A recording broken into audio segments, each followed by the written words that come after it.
من هنا تبدأ معاناة سكان مشتى الصيافرة بالرواش ولاية ميلا. طريق مهترئ منذ الأزل يمتد على أكثر من 950 متر، والذي يعتبر حلقة وصل بين الطريق الولائي رقم 6 ومشتى الصيافرة.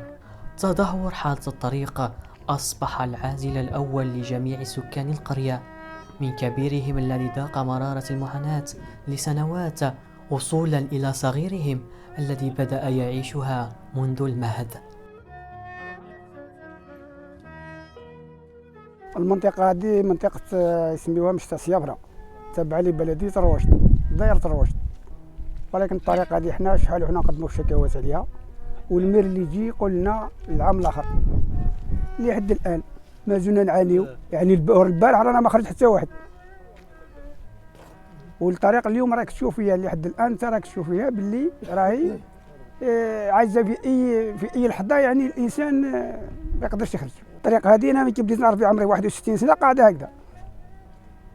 أنا نعانيو بزاف خاصة في فصل الشتاء، وكيتصب لنا تولي الطين وما كيقدروش نطلعوا للمدرسة، ونتمناو يخدموا لنا الطريق. رانا نعانيو مع الطريق هذه.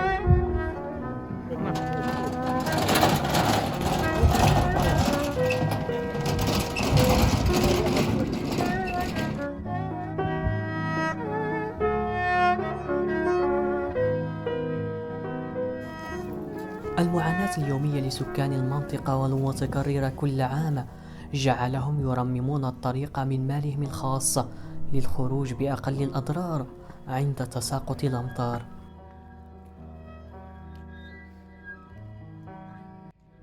رانا في بداية فصل الشتاء، هاك تشوف الطريق هذه كل عام معها في الميزيرية تاع الخدمة تاعها. الشتاء كون بلي السنة ما كاينش الشتاء هذا وين طاح ديجا رانا الفياج الأولى ودينا ومازال نزيدو نعانيو 3 شهور هكذا. كل خطرة وين نحبسو، ساعات تحبس هنا، ساعات الفوق كاينه واحد قريب كيلو هكذا نخدموه المواطنين. انا في عمري 50 سنة، كنت صغير وانا نطلع على رجليا هكذا ونخدم، وما زلنا نعانيو. البلدية ما خدمتناش، ورانا نخدموا من جيوبنا بدراهمنا. الولاية ما كيطلوش ويستعملوها هما.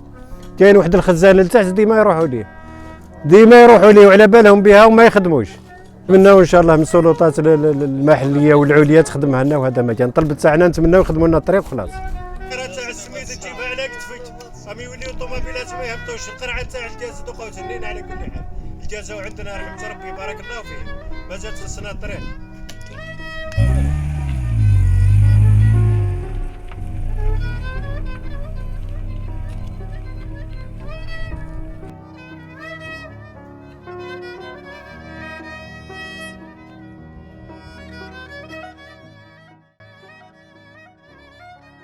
سكان مشتى الصيافرة ما زالوا يلحون على تعبيد وصيانة الطريق، لأنه يبقى الهاجس الوحيد لهم بعد توفر الغاز والماء وشبكة الصرف الصحية. نحن سكان مشتى الصيافرة نطالب ونناشد السلطات المعنية من البلدية، رئيس البلدية، الدائرة، ولي ولاية ميلا بفك العزلة ورفع الظلم والتهميش والغبن الذي نعاني منه أطفالنا، تمثل في الحالة الكارثية للطريق الذي نعاني منه، والرابط بين الطريق الولائي رقم 6 ومشتى الصيافرة على مسافة 950 متر. وهذا رغم الشكاوي التي تقدمنا بها إلى مصالح البلدية والدائرة والولاية، علما أن المشتى يستفيد من كافة البنى التحتية مثل الغاز الطبيعي والماء والكهرباء والصرف الصحي. تبقى إلا الطريق رانا نعانيو به للأسف رغم الشكاوى المقدمة، إلا أن ثم والي ولاية ميلا بالرد على انشغالنا وعدنا بصيانة وتعبيد الطريق ضمن أحد البرامج التنموية لسنة 2023 بتاريخ 26 جويلية 2023، وأنها تكون ضمن البرامج التنموية لهذه السنة.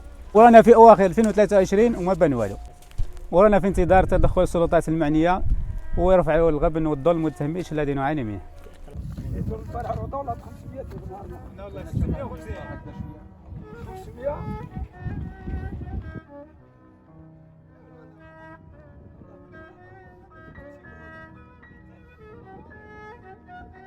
طريق مهترئ كان وما زال هاجس سكان قرية الصيافرة، فهم يناشدون المسؤولين لرفع الغبن والتهميش عليهم، والذي أصبح يؤرق أطفالهم قبل كهولهم.